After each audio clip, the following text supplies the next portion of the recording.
Thank you, David. So hello and thank you for joining me today. My name's Ben Malone. I'm the CFO at Split It Payments Limited. And if we can just skip over to slide 3, past the disclaimer, which you can all read in your own time. So who is Split It? We're a white label instalments as a service platform, and I'll explain with some visuals in a few slides a bit more what I mean by that. But unlike consumer lend-in, buy now, pay later players, we're a technology company. Our instalments technology utilizes a shopper's existing credit card balance. So in simple terms, that means that we use the credit that you've already earned on your card to secure or hold the full balance of the purchase.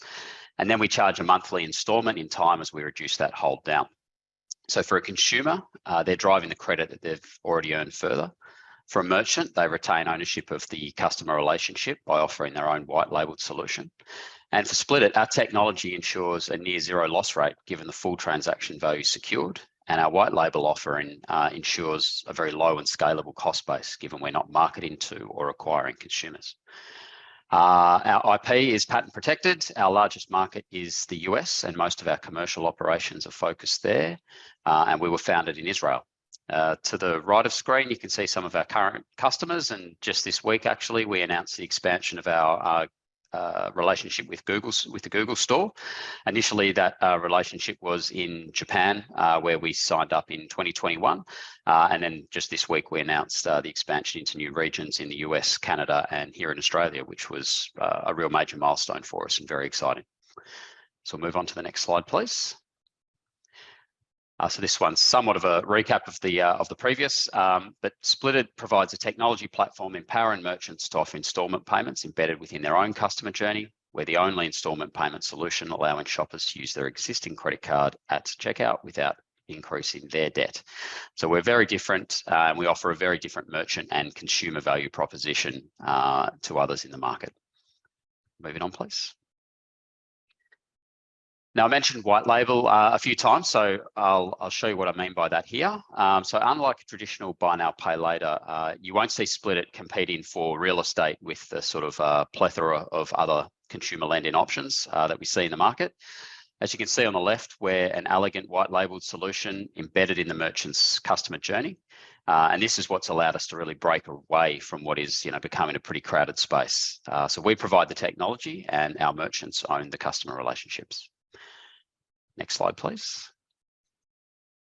In terms of the opportunity size, there's over $4 trillion of credit issued on US cards, and 80% of that is generally unutilized at any point in time, which really leaves $3.3 trillion in available credit.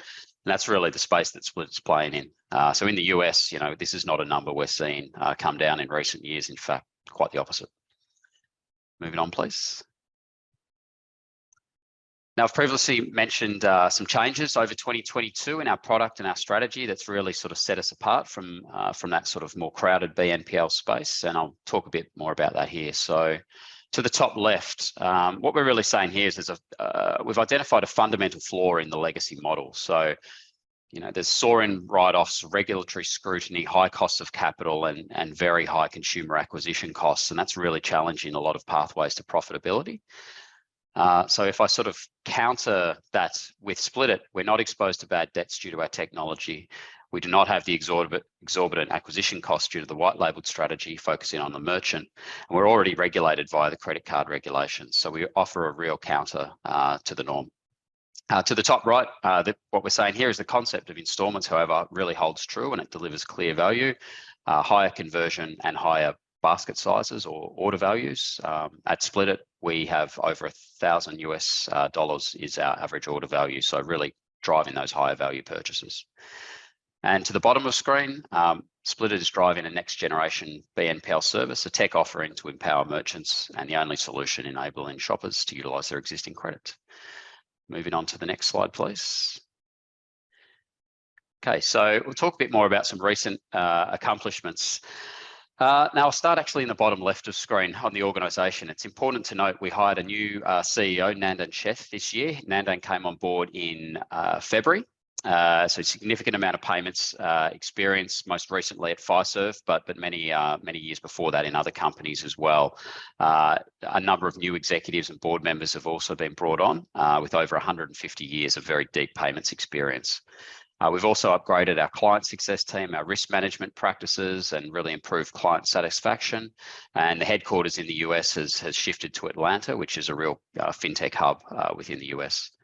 Financially, we've the real focus on the white label strategy and away from the consumer has enabled us to cut our operating cost run rate by $10 million per annum. So really slowed down the burn there and supported a pathway to profitability, as has our improved transaction margins, now up to 1.4%, which is a 3.5 times improvement. We'll grow our merchant sales volume, our transaction volume in 2022 by around 10%, and that's in a transitionary year with a large pivot in strategy. And at the same time, we've reduced our cost of capital with Goldman Sachs by 100 basis points as well. From a product perspective, I've mentioned the white label offering, the installments as a service, so that's been a real shift this year.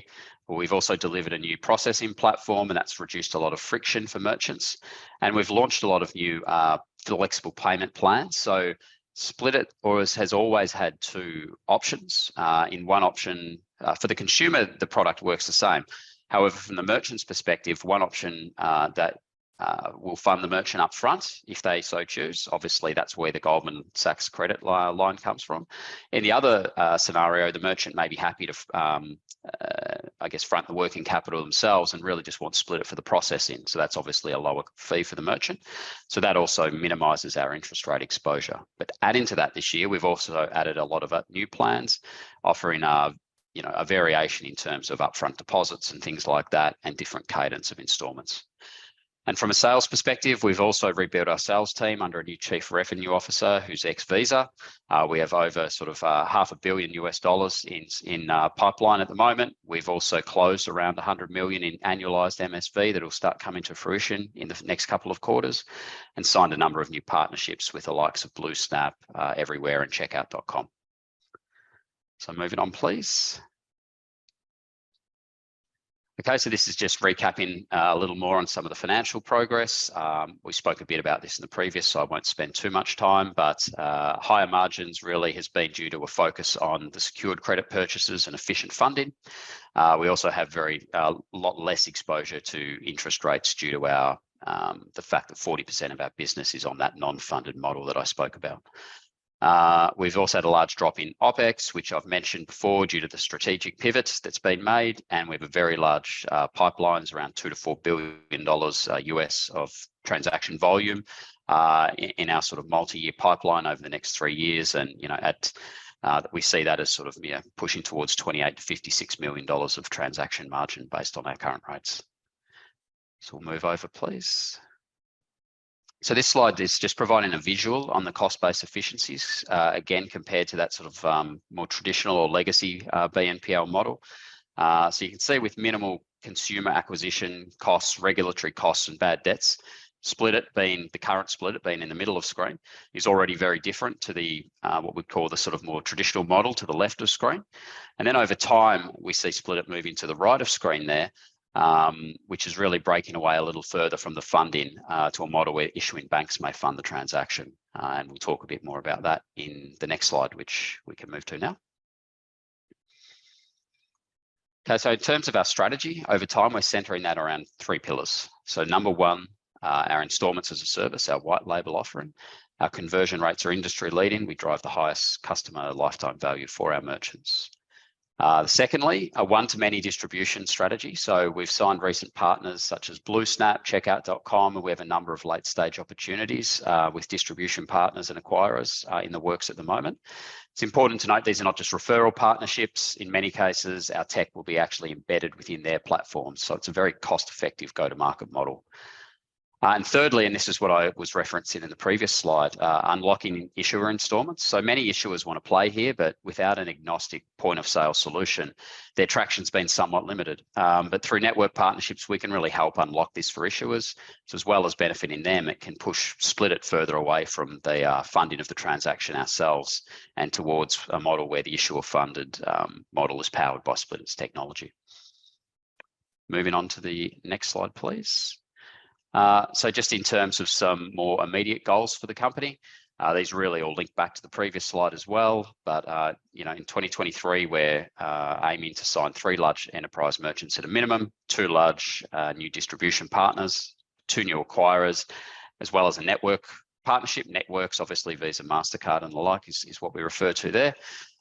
In terms of the status of those, we've made strong progress across all. There's very active conversations in pipeline and many are in very advanced stages at the moment. Ultimately, delivering on those will lead to a significant uplift in our transaction volumes. And then we'll move on to the next one, please. So I can just wrap up at this point in time. So Splitit's really executed a significant pivot, putting us on a clearer path to profitability over time.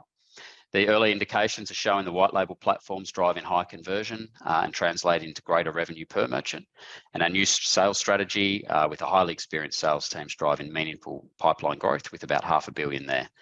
Our partnership-led strategy is taking shape at the moment. We're really at the table with a lot of large partners, and our focus from this point on is to execute on that $2 to $4 billion merchant sales volume opportunity over the coming years. Thank you very much for your time, and I'll pass back over to David with any questions. Thanks, Ben. Great presentation. Investors, I think, clearly like companies who have a tech but know when to pivot and know when to read the market and drive itself to where it needs to be from both an operational and a financial point of view. So hats off to you and the team for taking that leap, but also acknowledging what needed to be done to get to where you needed to be. And certainly something worth watching over the coming months as that pivot takes more shape. So congratulations there as a first statement. But a question around the Google deal. Tell us some more about the expansion details and what were the factors that Google considered when deciding whether to expand further? Yep, good question. So, as I mentioned, we first signed up with Google back in 2021, and that's originally that was focused on the Japanese market and selling of the Pixel phones. So their iPhone equivalent, and we saw really good. It was a really good use case for us and them, and it delivered some great results. So what they found is a significant uplift in the amount of in the basket sizes. So they offered 2 sort of phones, a cheaper and a more expensive version. Offering Splitit, they were seeing a significant uplift in the amount of consumers that were going onto the higher one or adding more to the basket. So this year they added another product to the mix as well. They added the watch, and then sort of due to all the, I guess, the success that we had there, it really led to geographic expansion. And that's really one of the main benefits of our model, is that it's very globally scalable. So there's a lot of opportunity to win a merchant in a certain market and then scale. And I don't think there's any other buy now, pay laters that can have that global reach. So yeah, the US, Canada and Australia are the latest ones. I'd expect to see a similar sort of staggered rollout of regions over 2023. Maybe start with one product, add more, and then obviously, from there it can go in many directions. And do you have any hard or anecdotal evidence of the total basket or the total customer revenue that was being generated out of Japan for those products were being translated or using the Splitit platform? Yeah, I mean, anecdotally, I mean, there was up to sort of 30-40% of transactions going through Splitit at a point in time. So the uptake of the product was very high. And as well, sort of, again, this is obviously driven by, data from our counterparty, but the amount of uplift in those phones from the cheaper to the more expensive, i.e. the increase in basket size, was quite material. And do you have any understanding of what the Google Store revenue or the opportunity looks like in the US, Canada and Australia? Oh, we don't sort of publicly talk about that, but obviously, our Japanese opportunity has sort of been, quite significant, like close to sort of 10% of the transaction volumes that the business does. We see the US market being substantially larger, obviously, and Canada and Australia probably slightly smaller than Japan, but still quite sizable as well. Now, talk about the different products, funded and non-funded. How do they work from an operational point of view, and how much of the business is through each? And do you see that trend continuing, or do you see a shifting in the trend? Yeah, how they work, I mean, the product itself from a consumer's perspective is identical each time. If you've got a credit card, as long as that merchant accepts Splitit, it'll operate the same way for you. Very, very seamless. But behind the scenes, some merchants will want the funding up front. Some will be happy to pay the lower fees and not take the funding up front. So really, if there is funding, we've got a credit line with Goldman Sachs, a very supportive lender that sits behind that. We would obviously have a cost of funds associated, and we'll charge those merchants more in that instance. The good thing about not having an entire business that's completely dependent on that is we have 40% of our book, so that's the current amount that's not funded, that has no exposure to any sort of interest rates that are going on at the moment. So that's a real advantage. In time, we see a lot of banks and networks that are trying to play in this space and having limited traction. And by partnering with Splitit, potentially they can take more of the funding lift from us, and we can again just sort of use our technology to power them. Primarily, we want to be a tech company, and that's our focus. Have you been surprised that the BNPL players haven't tried to replicate what you do? Look, we're patent protected. I think obviously helps. And the business started developing the technology back in Israel some time ago, and there was a number of years in development before sort of going to commercialization. So it is quite complicated behind the scenes. Payments is a really complicated world, and there's upwards of around 100 different payment gateways that we're integrated in. So there's a lot of technical lift that had to go into that. So I think that's probably what's led to our sort of first mover advantage at this stage. And regulation seems to be a hot topic in the buy now, pay later space. How do you see the current landscape, and what does it mean for Splitit? Yep, I think the current landscape is heightened regulation, and it's only going to continue that way. You've seen the CFPB regulations in the US. There's been announcements recently here in Australia, and the UK for some time have been very active in this space as well. So all the major sort of markets that many of these buy now pay later players are playing in are coming under a lot more regulatory scrutiny, and I think that's only going to continue.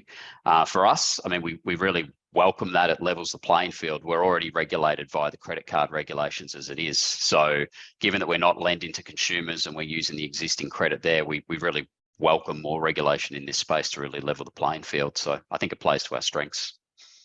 And finally, a lot of talk about new relationships and what it could mean in terms of revenue and margin.